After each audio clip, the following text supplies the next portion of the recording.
No. Ah, yes. Family traditions.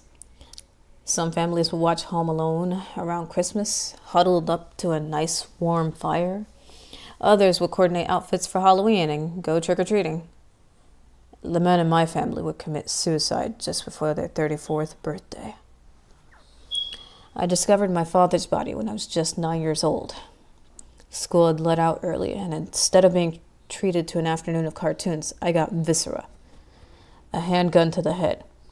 A note that simply read, no. A skull that simply wasn't there anymore. A birthday cake. Happy 34th, Papa Bear, etched in bright red icing, now covered in gray brain matter. We hadn't seen him in a week. My sister Daisy found my oldest brother Conrad's body swinging from a tree in the backyard. She never really fully recovered from that experience, and she'd chased a dragon to forget. And just before she'd nod off, she would always mumble about the swaying and the creaking of the tree being a song of warning. She'd found a note tucked in his shoe that simply read, no. Decorations adorned the backyard, green and purple lettering excitedly flowing in the wind. Happy 34th, wishing his corpse well. No one had seen him in a week. Happy college graduation to me, I guess. Elvin, 3 years my senior, took off after that.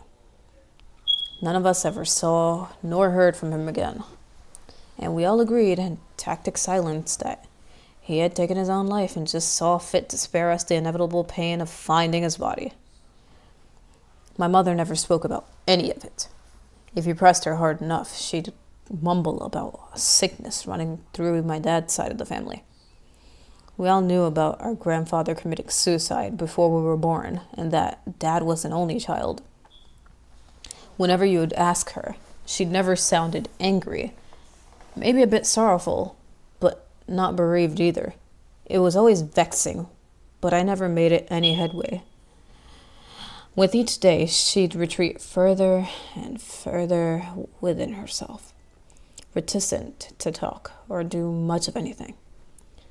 Life moves on, whether you want it to or not. Daisy disappeared into Alice's terrible rabbit hole, and the last any of us has ever heard of her, she was still somewhere scraping the bottom of it and dancing with the golden brown. My mom left and moved to Florida because that seems to be the perfunctory thing to do when you give up but you have a decent bank account. I coped. I honestly couldn't tell you how. Coldness, indifference, a wall built up on the inside, maybe. I moved across the country and threw myself into law school, eventually becoming a trial attorney. The work was serendipitous, really. It was a sickness of its own that consumed everything. It suited me perfectly. There was no time to talk, to think, to feel, or to decay. No room to make a family or build a life. There was just non-stop dramatic bombardment. Time moved impossibly fast, and my mind was too crowded for thoughts of the past. And that was fine with me. You'd think I'd be racked with anticipation and anxiety as my 34th birthday loomed, but I didn't care. I didn't care about what my family thought. And when I did, I only caustically surmised they all made choices. They had choices. They made the choices. The end. No one forced my grandfather or father or brother to take their own lives. My sister stuck those needles into her veins for her own accord. Elvin made his choice to just run for the hills. And my mom's foray into self-imposed solitude and exile was of her own making. I had no compassion for them. To me, each of their choices just compounded the sorrow of those left behind, who in turn made even more horrible and selfish choices. The coldness grew inside of me like a virus. I didn't care. I never told anyone in my new life about my family. Not that there was really anyone in my life anyways. Just visitors I keep at arm's length. Distractions to pass the time. Marks on the prisoner's wall. trapped inside of my own life. If anyone asked about my family, I just said vaguely that we never got along and we weren't in contact. I honestly didn't even realize my 34th birthday was a week away. I'd made junior partner 2 years ago, and I had a Machiavellian design on having my name on the firm's letterhead. It wasn't until Janice, our firm's ancient legal secretary, who seemed to predate the law itself, asked me what kind of cake I wanted. You'd think it would have sunk in then, but I just shrugged it off. I had one chemical company to sue and another to defend. I didn't have time for mental illness. 7 days before my birthday, and I woke up in a daze, naked from the waist down. My white undershirt stained in bright red, having devoured 2 pounds of raw beef. It was unsettling, but I was more concerned with spending the remainder of the night and maybe the next few days sick. I had trial prep, conferences, motions to edit, law clerks to scream at. I never got sick. 6 days away before my birthday, and I came to, stark naked in the field. The skeleton of a goat, still wet here, and there with the remnants of innards, lay beside me. I could still taste it. I'd even chewed off some of its horns. 5 days before my birthday, I saw it for the first time. The creature. The thing that shouldn't be, but it was. It was scaling the exterior wall of our firm's building. I was completely convinced I was hallucinating, a side effect from sleep deficiency and my ludicrous new involuntary diet. It couldn't be real, could it? The thing was 6 feet tall, at least. It didn't look like it was supposed to be here. Its body appeared as if machines had taken a human and unwillingly stretched it. The torso was simply too long compared to the rest of his body. Its flesh was a nauseating combination of splotched tan and red. What I imagined a human might look if you just ever so carefully shaved off the top layer of skin. What little flesh I could make out. There was nothing but a skull in place of its head, but the eye holes were empty and intended to form enormous vertical slits. At the end of his legs, nothing but bones protruded, shaped into horrifyingly extended claws. Somehow, none of that was nearly as disturbing as what stuck out. What really stuck out. Every sharp implement conceivable protruded from its body. A dozen scissors protruded here and there, hedge clippers swayed to and fro on the back of its neck. What looked like a broken spear jutted out of its left side. Innumerable knives stabbed into its torso. A dozen more weapons I couldn't really make out were stabbed so deeply into the thing that they were a part of it. As it moved, they moved.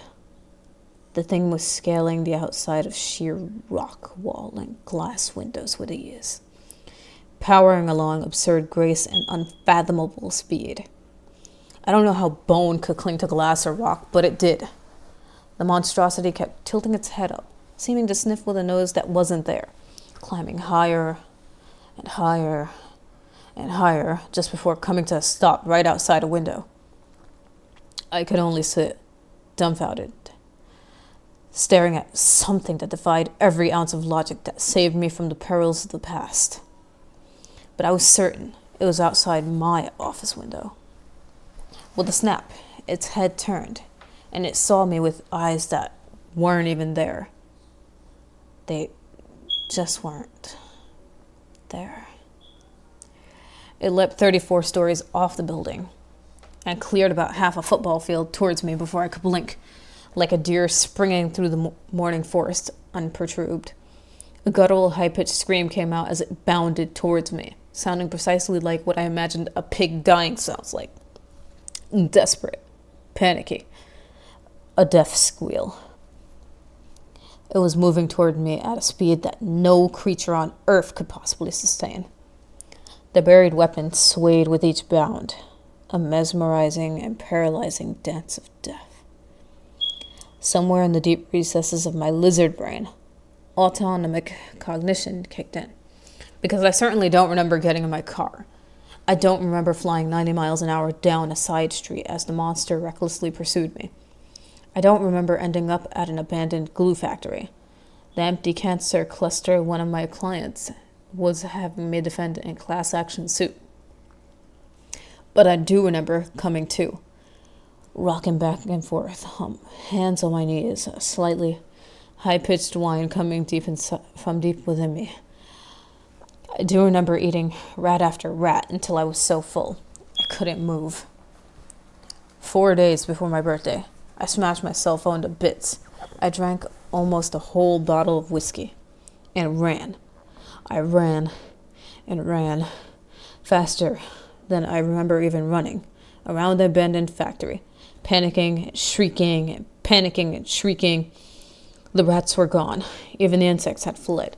I just drank and felt an impossibly painful hunger well up inside me. 3 days before my birthday, and I couldn't bear the hunger anymore.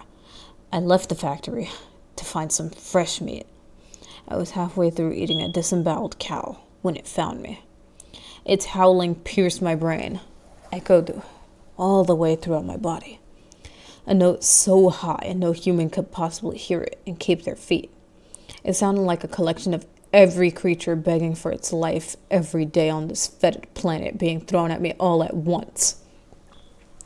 It chased me, its bone claws screeching and sparking against the gravel of the road. But miraculously, I outpaced it, losing it in the forest before making my way back to the factory. I didn't realize until I was back in my new little hellhole nest that I had been running on all fours. 2 days before my birthday, it caught me by surprise. I was so consumed with consuming, that I never heard it approach. It slammed its body into me, knocking me away from my meal. It whined at me, begged, pleaded, threatened, all at once. I screamed back, nearly matching its pitch. The thing didn't attack me, but it had stolen my meal, was blocking my meal. It took my meal. It wanted my meal. It had my meal. Give me my fucking meal. I thrashed and clawed at the beast, feeling my blood boil over with rage. I needed the meat more than it had needed it, and it kept defending the lifeless corpses from my snapping jaws. We clawed, and scratched, and bit, and tore into one another almost in unison, synchronized in frenzy, until it stopped. So did I. I saw the meal. It was a farmer and his wife. Oh my God. Clients of mine. Oil money. I had forgotten their names. I had forgotten my name. Their faces had been cleanly eaten away. I had eaten the wife's guts. The creature didn't attack me. It didn't move. It didn't breathe. It just watched me with eyes that weren't. Eyes that weren't. I could almost smell pity coming from it. It began to make an unfamiliar noise. Low, guttural, strained. Like it was trying to make a sound that it didn't know. I bounded off lightning in the glowing dark, but I swore I heard it utter a strained "no" behind me. 1 day before my birthday, it found me in my new nest, rotten and rife with bones of every animal imaginable.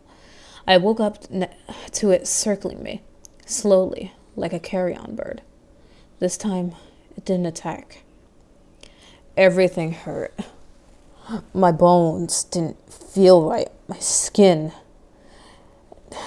didn't fit right. It felt like I was being pulled by a bunch of invisible hands of evolution. My fingers all felt broken, stretched at the skin. The creature paused and sat on its hind legs. It began its low groan, straining with everything it had. No. No what? I wailed, accusing it, begging it. My words were garbled, half gibberish amidst the shrill screech of my own voice, almost unintelligible. Poop, poop, poop. It whipped its head about in frustration, trying to summon some human word that didn't belong to it, wasn't a part of its vocabulary. Poop, Pappy, Pappy. My legs gave out and my knees hit the cold factory floor. I wailed. The pain in my bones was unbearable. Pappy, my family's nickname for me. The creature trotted slowly, 1,000 weapons all clanging together and jostling, buried throughout its body, swaying. That's when it hit me. What was in its eyes that just weren't? Elvin, I whispered, the last time I ever heard my voice in a low tone. Good. Gone. Said yes. The thing that was once my brother reached its bony hand behind its neck and pulled out gardening shears. Eyes that just weren't watched me intently as it began stabbing itself over and over in the neck. No blood, no spinal fluid, no life force spilled out onto the factory floor. The shears slid in life, kept slicing through him like butter. I felt so sick, I looked into the eyes that just weren't. My brother was still in there somewhere. Elvin began pulling out each weapon one by one and slashing deep into various parts of his body. Nothing killed him. Nothing even made it bleed. Elvin couldn't die, wouldn't. Hungry. Forever. Starvation won't kill. Cursed. Forever. Each word seemed to take everything Elvin had. The last bits of his humanity was draining out of him. He pulled out a long knife from the depths of his shoulders and trotted over, looking at me, looking deep into my eyes with that haunting visage. Eyes that just weren't. Elvin gently dropped the blade in my hand, nodding towards my throat. Say. No! The squeal shook the walls of the factory, loose tiles spilling, worn copper wires plummeting. Copper pipes, Jesus. Hurry. I looked at my watch. It's almost my birthday. I now have a choice to make.